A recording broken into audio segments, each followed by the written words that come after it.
السلام علیکم، میں ہوں نور العارفین صدیقی اور آپ دیکھ رہے ہیں عارفین نامہ۔ ایک مرتبہ پھر پاکستانی سیاست میں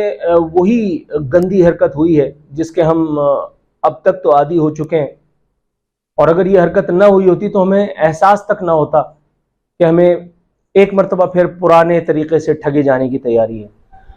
کمپنی کی مشہوری کے لیے شاید کمپنی کی آشیرواد سے ایک مرتبہ پھر پرانی شراب فروخت کے لیے نئی پیکنگ میں نئی بوتل میں پیش کر دی گئی ہے،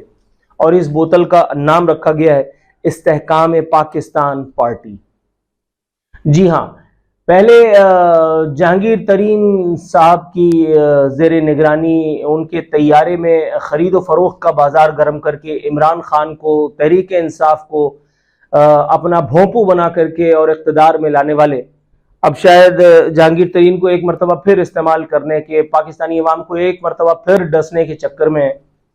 وگرنہ ایک ایسا آدمی جو سیاست کے لیے سیاست سے ہمیشہ کے لیے نااہل ہو چکا، وہ کیوں کر جو ہے اس قسم کی حرکتوں کا جو ہے وہ روادار ہوتا۔ مگر پاکستان میں کہتے ہیں نا کہ ضرورت ایجاد کی ماں ہے، اور جو لوگ مجھے جانتے ہیں ان کو اچھی طرح پتہ ہے کہ اگلا جملہ میں کیا کہتا ہوں، پورا جملہ کہنے کی ضرورت بھی نہیں ہے، اور یہ قوم بڑی فلانی ہے۔ جہانگیر ترین پچھلے کئی دنوں سے جو ہے وہ دوڑ دھوپ کر رہے تھے۔ ایک مرتبہ ٹیلی ویژن چینل پہ میں نے خود ان کو کہتے سنا کہ اس مرتبہ جو ان کا طیارہ چلے گا تو پاکستانی عوام کے لیے چلے گا۔ میں پوچھنا بھول گیا کہ بھائی پچھلی مرتبہ جو آپ کا طیارہ چلا تھا وہ بھی تو آپ نے یہی بتایا تھا کہ پاکستانی عوام کی فلاح و بہبود کے لیے، اور اس کی آڑ میں آپ کی اپنی جتنی فلاح و بہبود ہوئی جہانگیر ترین صاحب، وہ کہ اداروں نے اپنے آپ کو کلیئر دکھانے کے لیے ایک ایف آئی آر تو آپ پہ کاٹ رکھی ہے، لیکن وہ اس ایف آئی آر کا ہونا کچھ نہیں ہے، وہ صرف اس وقت استعمال کی جائے گی جس وقت آپ خود سر ہو جائیں گے، جیسے عمران خان ہوا تھا، اور مجھے پتا ہے کہ آپ کبھی خود سر نہیں ہوں گے۔ ایک سکول ٹیچر سے ایک پاکستان کے کنگ میکر کی حیثیت میں اپنے آپ کو بدل لینے والا اتنا گدھا تو بہرحال نہیں ہو سکتا۔ جہانگیر ترین کے نام کو ہم بلا وجہ بخان کر رہے ہیں، ایک اور نام لے لینا چاہیے، علیم خان۔ پاکستان کا ایک بڑا، اب تو خیر بڑا نہیں رہا لیکن بہرحال ایک میڈیا گروپ، اس کے یہ جو ہے وہ روح رواں ہیں اس وقت۔ ان کے اپنے عالی شان محل پر یہ تقریب رونمائی ہوئی ہے، باقاعدہ آج کے اخبار میں فرنٹ پیج پہ تصویر ہے، میں آپ کو خبر پڑھ کر کے سنا دیتا ہوں، اور تصویر بھی دکھانے والی تو نہیں ہے لیکن چلیے پھر بھی میں دکھائی دیتا ہوں۔ یہ لیجیے جناب، یہ لیجیے، یہ تصویر نظر آئی، یہ ہے تصویر، اور اس تصویر میں ان کے ساتھ جو کھڑے ہیں، اللہ اکبر، وہ ہیں علی زیدی، داڑھی بڑھی ہوئی ہے، وہ جو عمران خان کی نوکری کا دم بھرتا تھا اب علیم خان کے پیروں پہ اپنا سر رگڑ کے اپنی وفاداری کا یقین دلا رہا ہے۔ جناب امن، اس خبر کے مطابق علیم خان کے گھر پر نئی جماعت کا اعلان کیا گیا۔ علی زیدی، عمران اسماعیل، عامر کیانی، فردوس عاشق امان بھی عشائیے میں شریک ہوئے۔ اب ہم پہلے علی زیدی پر آتے ہیں۔ علی زیدی وہ ہے کہ جن کو خاکی لفافے میں ڈال کر کے ان کے گھر پہ کچھ لوگ کچھ چیزیں چھوڑ جاتے تھے اور یہ ٹیلی ویژن پہ بیٹھ کے پورا پڑھ دیتے تھے، عزیر بلوچ کی GIT تو فلانا تو ڈمکانا۔ یہ اتنا سیدھا آدمی ہے بیچارہ، ذاتی حیثیت میں اس کو اچھی طریقے سے جانتا ہوں، ان کے بارے میں میں موش گافیاں نیشنل ٹیلی ویژن پہ بھی بیٹھ کے اس کا بخان کر چکا ہوں، آج تک تو انہوں نے کبھی پنگا لیا نہیں، لیکن کتنے نیک نام ہیں یہ میں آپ کو بتا چکا ہوں۔ خود سری اور بدتمیزی کا بہترین امتزاج، ان کو جب ان کے بارے میں ٹیلی ویژن پہ خبریں چلی، میڈیا پہ خبریں چلی کہ جی عمران خان کو چھوڑ رہے تھے، انہوں نے امیتابھ بچن اسٹائل میں کہا تھا یہاں پہ گولی مارنا، عمران خان کو نہیں چھوڑوں گا۔ یہ الگ بات کہ گولی مارنے کی نوبت ہی نہیں آئی اور ان کی گولیاں پہلے ہی جواب دے گئیں، یہ خود ہی اچھے ٹامی کی طرح سے یہ جا کر کے در دولت پہ بیٹھ گئے علیم خان کے، اور اب علیم خان کے پالتو ہے۔ ہم بات کر لیتے ہیں عمران اسماعیل کی۔ یہ عمران اسماعیل وہ آدمی ہے جس نے محض ایک گانا بنا کر کے روک سکو تو روک لو تبدیلی آئی رہے، ڈھچک ڈھچک نامی اس پارٹی یعنی تحریک انصاف، یعنی ایک ایونٹ مینجمنٹ پارٹی کے روح رواں کے چیئرمین عمران خان کا دل موہ لیا۔ اور چونکہ عمران خان ایک ہیڈ لیس چکن ہے، جو ان کو جانتا ہے ان کو اچھی طرح پتا ہے میں کیا کہہ رہا ہوں، چونکہ عمران خان کو بیوقوف بنانا بہت زیادہ مشکل کام نہیں ہے، اس لیے عمران خان ان کے اس بنائے ہوئے گیت کے جھانسے میں آ گئے اور ان کو گورنر سندھ تک بنا ڈالا، اور ان کی قابلیت یہ ہے کہ یہ انٹرمیڈیٹ ہیں جناب، جی ایک انٹرمیڈیٹ گورنر ہم پہ نہ صرف مسلط رہا بلکہ بڑے بڑے کانوکیشن میں جا کر کے گریجویٹ، ماسٹرز، PhD لوگوں کو سند بھی عطا کرتا رہا۔ یہ ہے پاکستانی سیاست۔